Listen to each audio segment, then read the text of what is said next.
చుట్టాలు వస్తున్నారంటే చాలా మంది భయపడతారు. వైసీపీ అధినేత వైఎస్ జగన్ మాత్రం ఈ విషయంలోనూ రివర్సే. జగన్ ఎవరికి భయపడరని అందరికీ తెలుసు, కానీ జగన్ పేరు తలుచుకున్నా ఆయన బంధువులంతా భయంతో వణికిపోతున్నారట.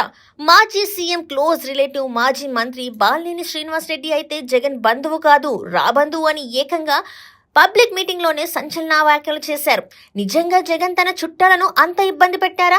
బాలినేని కాకుండా జగన్ కారణంగా నష్టపోయి కష్టాలు అనుభవించిన బంధువులు ఇంకెంతమంది ఉన్నారు? నాకు జరిగిన అన్యాయం మళ్ళా ఒక రోజు మీటింగ్ లో చెప్తా. ఒక రోజు చెప్తే సరిపోదు, ఎందుకంటే టైం లేదు కాబట్టి. నాకు అన్యాయం జరిగిందని చెప్తా. జగన్మోహన్ రెడ్డి గారు చేసినటువంటి అన్యాయాలని చెప్తా, నాకు జరిగినటువంటి అన్యాయాలు. మాజీ ముఖ్యమంత్రి అత్యంత ధనవంతుడైన జగన్ లాంటి వ్యక్తులతో బీరకాయ పీచు చుట్టరికమైన ఉండాలని చాలా మంది కోరుకుంటారు. కానీ జగన్ బంధువుల్లో చాలా మంది ఆయనకి ఎంత దూరం ఉంటే అంత మంచిదని అభిప్రాయంతో ఉన్నట్టు కనిపిస్తుంది. జగన్ తో బంధుత్వం వల్ల లాభం కంటే నష్టం ఎక్కువ అని ఆయన చుట్టాలలో చాలా మంది పబ్లిక్ గానే చెప్పుకుంటున్నారు. జగన్ బాబాయ్ వైఎస్ వివేకానంద రెడ్డి దారుణంగా హత్య చేయబడ్డారు. ఈ కేసులో ప్రధాన నిందితులుగా ఆరోపణలు ఎదుర్కొంటున్న వైఎస్ అవినాష్ రెడ్డికి ఫుల్ సపోర్ట్ ఇచ్చారు జగన్.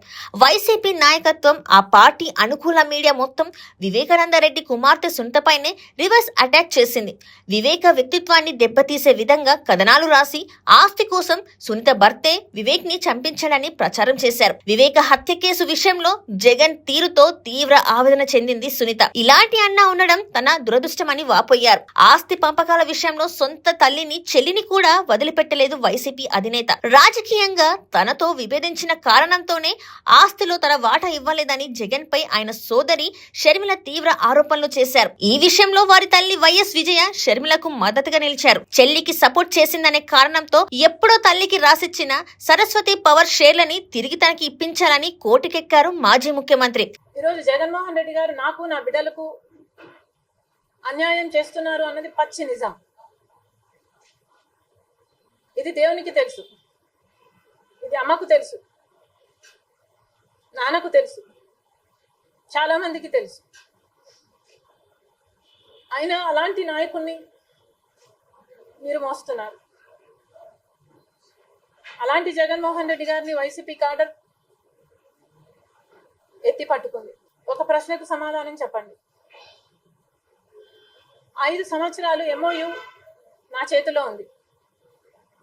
MOUలో ఈ ఆస్తులు నాయి అని వాళ్ళు సంతకాలు పెట్టారు. ఆ హక్కు పత్రాలు 5 సంవత్సరాలు నా చేతుల్లో ఉన్నాయి. 5 సంవత్సరాలు నాకు ఎన్ని అవసరాలున్నా, ఎన్ని ఇబ్బందులున్నా, ఎంత కష్టం వచ్చినా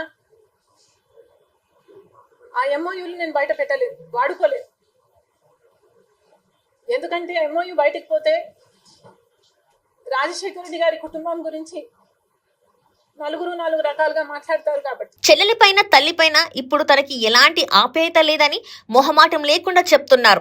రాజకీయంగా విభేదించిన చెల్లెలిపైనే ఇంత శత్రుత్వం పెంచుకుంటే ఎన్నికల్లో ఓడించిన ప్రజలపైన ఇంకెంత కోపంతో రగిలిపోతున్నారో అని జనం అనుకుంటున్నారు. ఇక జగన్ కి మరో దగ్గరి బంధువు అభిషేక్ రెడ్డి అనుమానాస్పద పరిస్థితులలో మరణించారు. ఇక జగన్ కి అత్యంత ఆప్తుడైన విజయసాయిరెడ్డి వైసీపీని వదిలేసి జగన్ తో కటిఫ్ చెప్పారు. మాజీ మంత్రి బాలినేని శ్రీనివాసరెడ్డి అయితే జగన్ తన ఆస్తులు కాజేశాడని పబ్లిక్ మీటింగ్ లోనే ఆరోపించారు. తన ఆస్తులతో పాటు తన వియ్యంకుడి ఆస్తుల్ని కూడా కొట్టేశారని కన్నింటి పర్యంతమయ్యారు. ఈ విషయంలో త్వరలో మరిన్ని విషయాలు బయట పెడతానని టీజర్ రిలీజ్ చేశారు. రాజకీయంలో నాకు జరిగిన అన్యాయాలు 1 కాదు 2 కాదు. మా నాన్న ఇచ్చిన, నీ ఈరోజు ఛాలెంజ్ చేస్తున్నా పిఠాపురంలో అమ్మవారి సాక్షిగా, మా నాన్న ఇచ్చిన ఆస్తిలోనే నేను సగం భాగం పైన నేను అమ్ముకున్నాను ఈ రోజు అని కూడా ఈ సభాముగా తెలియజేసుకుంటా ఉన్నా. అయినా కానీ నేను లెక్క చేయను. నాకున్నటువంటి ఇది కూడా, నాకున్నటువంటి మా వియ్యంకుడికి నాకున్నటువంటి ఆస్తులు కూడా జగన్మోహన్ రెడ్డి గారు కాజేశాడని కూడా ఈ సభాముగా తెలియజేసుకుంటా ఉన్నా. కాబట్టి అది త్వరగా మీరు చెప్తాను. ఈ ఉక్రోషం, ఈ బాధ నాకు తెలుసు, మా కుటుంబానికి తెలుసు. మా కుటుంబం ఎంత ఇబ్బంది పడిందో నాకు తెలుసు. కాబట్టి పవన్ కళ్యాణ్ గారు ఆయన ప్రతిపక్షంలో ఉన్నప్పుడు కూడా బాలినేని లాంటి మంచి వాళ్ళు అని అన్నప్పుడే నాకు ఆ రోజు నేను